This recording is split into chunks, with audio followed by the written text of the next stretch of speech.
Welcome to our Bible study for July 20th. We're continuing our study of sacred altars and holy offerings. And today we get kind of a negative example about how not to conduct yourselves, particularly in a religious organization. A couple weeks ago, we saw Jesus at 12 in the temple, and he sees the temple as something wonderful. And he says to his parents, "Didn't you know that I would be in my Father's house?"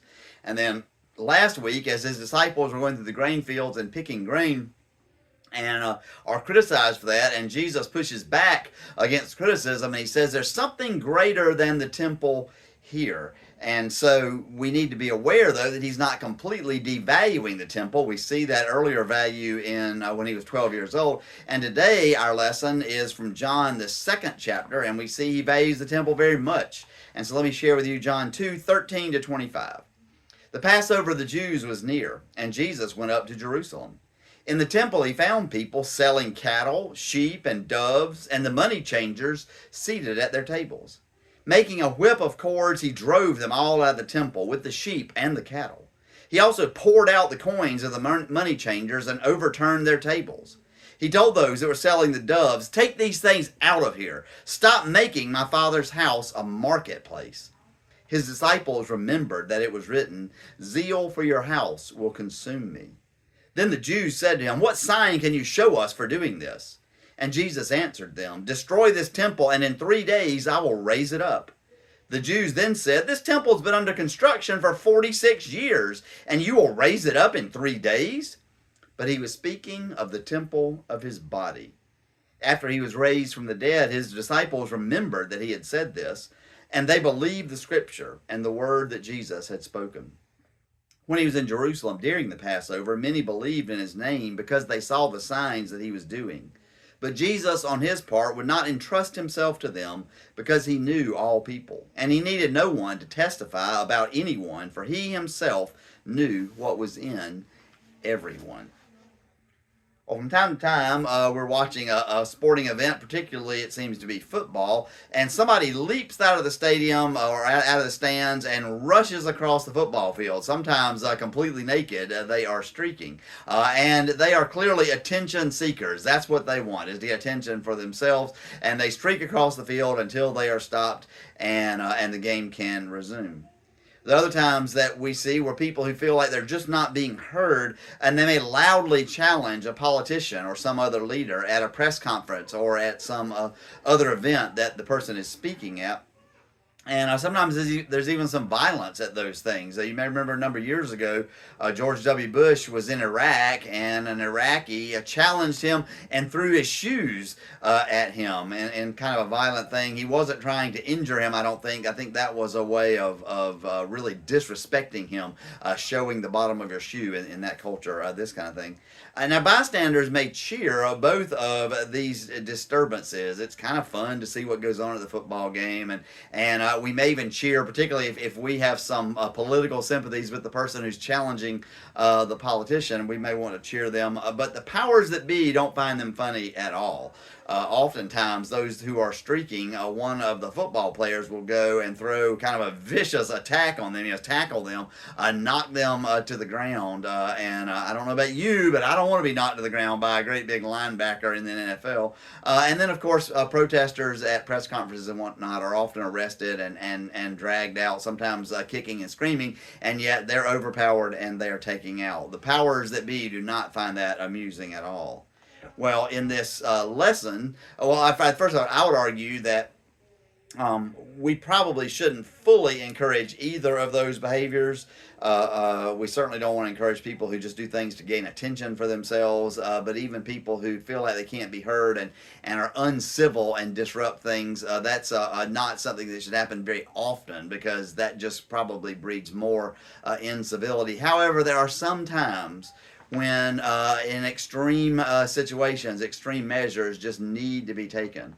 Although this wasn't violent and it even wasn't very vocal, who will ever forget the tank man in Tiananmen Square? Here the Chinese are coming, parading all of their tanks, and one guy goes and stands in front of those tanks during a time when the Chinese people were asking for greater freedoms. And we remember all these years later that stunning, stunning image. Well, he knew something needed to be done. He wasn't trying to gain attention for himself.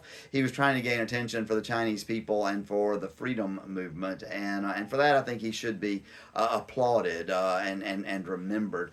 Likewise, Jesus in the temple, he is dramatically and even somewhat violently making sure that everyone understood that he was heard. You will not make my Father's house a marketplace. And of course, in Matthew and Luke, he says, you won't make my Father's house a den of thieves. Now, it's interesting, you may already know this, all four Gospels tell this story, and so we know that it's an important story, and yet they tell it at different times in Jesus' ministry. In Matthew and Luke, it comes on Palm Sunday. He has the grand entry into Jerusalem on the donkey with the palm branches and the coats. He goes to the temple and he drives out the money changers and the animal sellers. In Mark, it says that on Palm Sunday, he goes through all of that. He goes to the temple. He looks around very carefully, sees everything that is going on, and then he departs because it was late in the day. And he comes back the next day on Monday and drives out the money changers and the animal sellers. But notice here in John, it's in John 2. It's actually really one of the very first things that Jesus does in his ministry. He's setting the stage for his ministry here, and he drives out the money changers. He drives out the animals. He turns over all of the coins and scatters them everywhere, turning the tables upside down, all of those things. And we might ask ourselves, well, what's going on here? We've got at least 3 different accounts of when this happened, and we can be very sure that it didn't happen 3 times. Mark is clear. He goes, he looks around on Sunday, and he comes back on Monday. So Mark is in some ways contradicting what Matthew and Luke say if we're trying to see this as pure history. And then John, of course, places it much earlier. Now, some people have said, well, maybe he just cleansed the temple twice, and either Matthew and Luke or Mark, one of those two, got it wrong and just got the date a little bit wrong. But the point is that this is an important event. And the gospel writers were not writing history in the way that we see history being written. Matthew, Mark, and Luke never ever have Jesus in Jerusalem except for here at the end of his ministry. Now, Luke does have him in Jerusalem when he's 8 days old, and Luke has him when he's 12 years old, but we don't have this constant going back and forth to Jerusalem, and yet John does have Jesus going to Jerusalem for at least 3 Passovers and perhaps even more.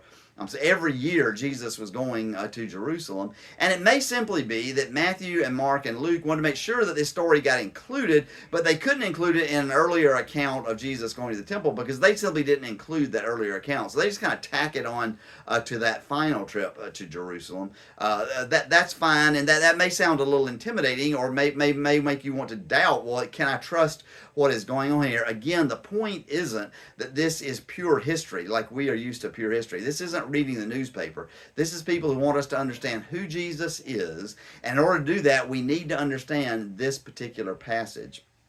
And so let's move on and see a little bit about this passage, particularly as John tells us about it. Now, John is the only one who makes this whip out of cords and drives out the animal changers and all the animals as well. And people have often asked, well, is this Jesus literally being violent, whipping people, harming people? John isn't clear, but we can assume that is not what was happening. First off, the cords he got were probably not going to be able to do a lot of damage anyway. It doesn't say out of strong, heavy ropes or leather thongs or whatever. This is just cords. But even more importantly, if you know anything about animals, you know that animals tend to respond to movement even more than they respond to getting whipped. And so he could easily, just with the movement of the cords, be driving those sheep and those cattle. As many of you know, we have horses, and we have whips that we use with the horses, but we don't use the whips to whip the horses, to hurt them. At most, we're going to lay the whip kind of on their back end so they feel it touching them, but not at all, at zero pain. It's the movement and it is the whip. We also sometimes will take the end of a lead rope if we're trying to load a horse onto a trailer and kind of spin it a little bit right behind him, and that just kind of gets the horse to get up onto the trailer. Sometimes I'll let the lead rope make contact with him, but again, I'm not whacking attacking him. I'm not trying to hurt him. I'm just encouraging him with that whip to move along. And I think that's exactly what Jesus is doing. He takes those cords and he can dramatically make a bigger scene. And the cows and the sheep are going to make a beeline for the exit when this person is standing behind them with the whip. And so that is likely what is going on here. However, clearly, this is a surprising and a dramatic story. Here people are coming into the temple in order to worship, and then they have all of this commotion going on. Dr. Estes, our writer, talks about the fact that this would have been out in the court of the Gentiles. This was the only place in the whole temple the Gentiles could go to worship. And here they've set up all of these stalls and all these loud animals and money changing and all of this going on, and how hard it would be to worship when all of this other is going on. And so Jesus says this isn't the purpose of this particular place, and certainly not the purpose of the temple. And we can just imagine, far more dramatic than someone streaking across the football field or someone standing up in a press conference and yelling. Here we are, tables being overturned, livestock running around, people running around, coins being scattered everywhere. And I think it does then beg the point, or beg the question, why is it that Jesus is so upset? Well, I already mentioned it could be partly because just the simple activity of where it was causing people not to be able to worship. It's also the case that we know that people were likely being taken advantage of here. If you were coming to make a sacrifice in the temple, you were to bring an animal, and it was to be an unblemished animal, and it was inspected by the temple inspectors, and if they found it to be unblemished, they would let you take it and have it sacrificed. And what would happen was they could find some minor little flaw with whatever animal it was that you brought, and then you would be forced to buy an animal from them. And you can see how that is simply a lie, and it is taking advantage of someone. The same way with the money changers. You were not allowed to pay the temple tax with anything other than a Hebrew or a Jewish shekel.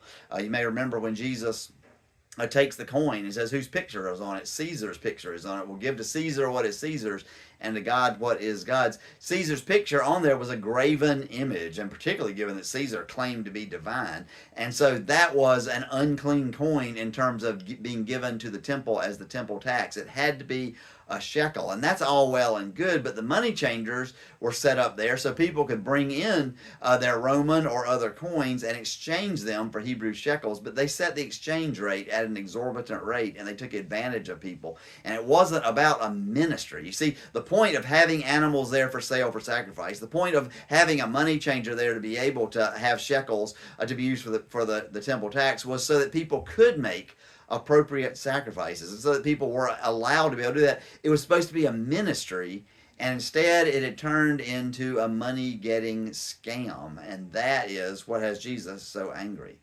You may remember when Jesus was 8 days old in the Gospel of Luke, his parents bring him to the temple, and as was required by the law, they were to make a sacrifice for this, the firstborn son, and they were supposed to make a sacrifice of a lamb.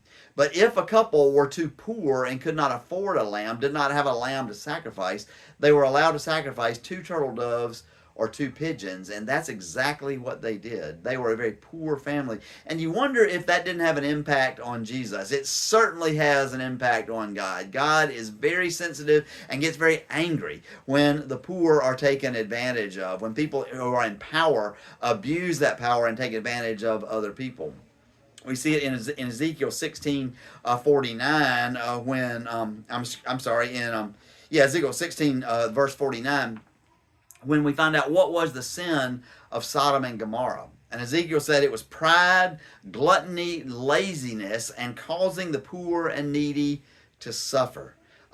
God was so angry that the people of Sodom and Gomorrah caused the poor and needy to suffer, that they were lazy, they were gluttonous, they were prideful, and they cared nothing for the poor, that they ended up being destroyed. And so we see God's anger when the poor are oppressed. Likewise, God is especially angry when religious leaders who ought to know better and whose job, whose calling is to help people discover God, instead use that as a way of enriching themselves or caring for themselves. And later in Ezekiel 34, God says, you shepherds of Israel, who are both the political leaders and the religious leaders, you feed yourselves rather than your sheep. And it actually goes downhill from there. And that is actually where Jesus ultimately gets his idea of the good shepherd who goes out after the one sheep who is missing, who sacrifices everything of himself for a single sheep, not using the sheep for his benefit, but rather caring for the sheep because he loves them. And so again, here we see in Ezekiel 34, if you shepherds are feeding yourselves and not your sheep, you're not doing what you're called to do, and you make God extremely angry. And excesses like cheating people, as we see in the temple, are fairly easy to see. And it's pretty easy for us in this day to criticize people like televangelists who have gigantic mansions and jets and all of these things. And they're asking incredibly poor people to send in money for miracle healings and getting prayer claws and all of this stuff. And we can easily say, well, you've turned my house into a den of thieves. But we also need to look at our own lives and our own churches as well and make sure that we are doing what we are called to do. Are we truly offering correct sacrifices and offerings? Are we truly doing what we're called to do?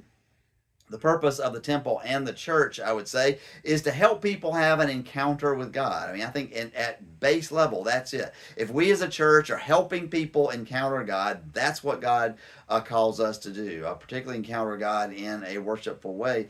And so there are some ways that we, as either pastors and leaders or even lay people, can make that not happen. And when we are doing that, we also are turning our Father's house into a den of thieves and robbers, because we're taking away the experience people could have. There's the old story about the elderly woman who always sat in the same pew, and when a couple of guests happen to sit in her pew, she gets up and is incredibly rude to them and kicks them out of the pew so that she can sit in her pew for worship, because that's what she thought she was supposed to do. Well, we can see how that's not helping those guests who maybe hadn't been in church in a long time, if ever, encounter God. Instead, it gives them a sense of not being, no sense of hospitality, no sense of love and care. Confessionally, I need to say that when I am coming up with agendas for our session and for our leadership, oftentimes those agendas are pretty heavy on the financial end. How are we doing financially as a church? On the building maintenance end, or what problems do we have in the church maintenance-wise, this kind of thing. And they can be pretty light on how are we advancing our agenda of helping people discover and encounter and worship God. And when we do that, when that's all that we talk about, that's all that we worry about, I think we're in danger of making Jesus' house a den of thieves. We are in danger of not letting it be what it was called to be instead. It's just a marketplace. It's just one more a place of commerce, and that's not what it is intended to be. We have to talk much more about mission than we do about maintenance or about me. Well, also, I think we need to think about the fact that sometimes churches, oftentimes completely inadvertently, inflict spiritual trauma on people. And I mentioned Jesus' parents coming to the temple, only being able to afford a couple of turtle doves. That could have been traumatic for them. And depending on how those turtle doves were sold to them, depending on how they were treated in that instance, it was either a wonderful way where they felt cherished and loved, or a traumatic way where they were made maybe to feel embarrassed and feel less than others. We can sometimes inflict trauma on others as well. Sometimes I think we can do that when people feel used rather than cherished. Some pastors just almost insist on constantly being praised, but you're not going to hear much praise out of them. And I even hear some pastors who all they can ever do is run down their lay leadership or their churches, and yet they expect to be praised. Well, that's going to lead those people ultimately to feel used rather than feel cherished. And it's our job to be like God and help people know you are cherished. Also, sometimes I think a pastor only hears from people when something goes wrong or when they want to blame the pastor for something. And every church has a few of these people where every time you see them coming, you know you're not getting ready to get praised. You're just getting ready to get torn down. We need to be held accountable, but we also need to be told when we're doing a good thing. We need to feel like we are cherished, not that we are just being used, and as soon as we're completely used up, we can be discarded. That's true for lay people and pastors as well. And when churches fail to do that, they actually are inflicting spiritual trauma on others. One way that we don't recognize sometimes, but is a tremendous way that we might put spiritual trauma on someone, is when someone is a victim of something, particularly perhaps something the church has done or someone in the church has done, and we react to try to protect the church rather than trying to protect the victim.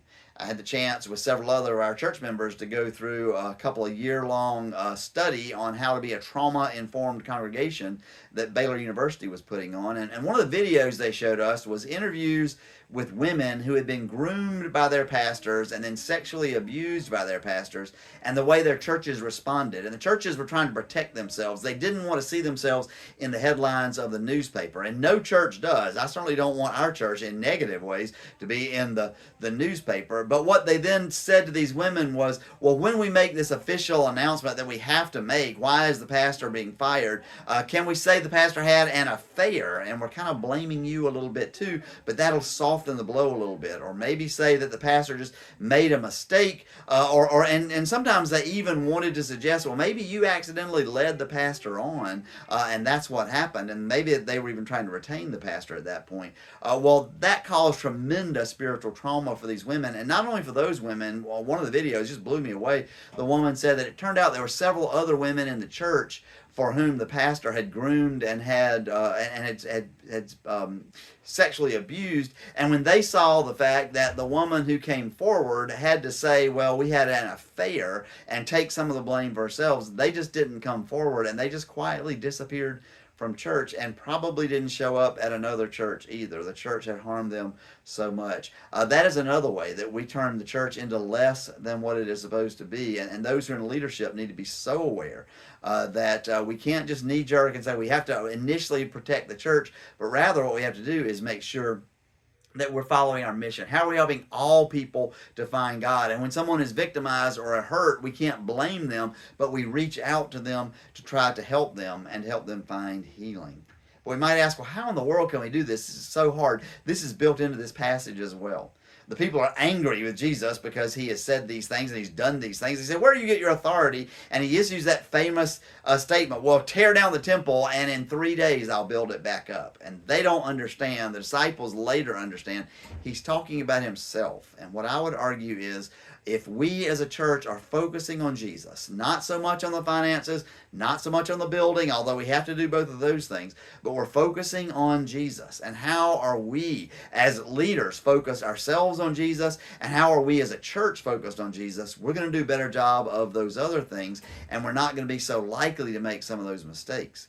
This passage ends with it saying, and let me share that with you again. When he was in Jerusalem during the Passover festival, many believed in his name because they saw the signs he was doing. But Jesus on his part would not entrust himself to them because he knew all people. And he needed no one to testify about anyone, for he himself knew what was in everyone. And part of what is going on here is Jesus was going to do the right thing regardless of what anybody else thought. So he didn't need anybody to tell him, you're doing great, you're doing good. Even people that were believing in him, they weren't going to be able to manipulate him or change him from his mission. And his mission ultimately was going to confound them when he was arrested and tortured and then abused and hung on the cross and died. And yet he knew that was what he needed to do. And their opinion, in one sense, didn't account for much to him. Now, that doesn't mean they didn't account for much to him. He cherished them. That's why he died.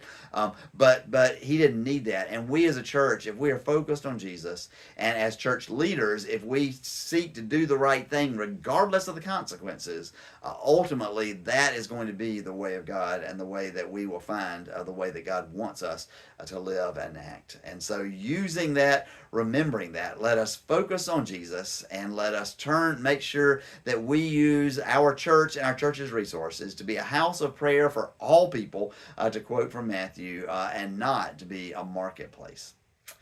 Amen.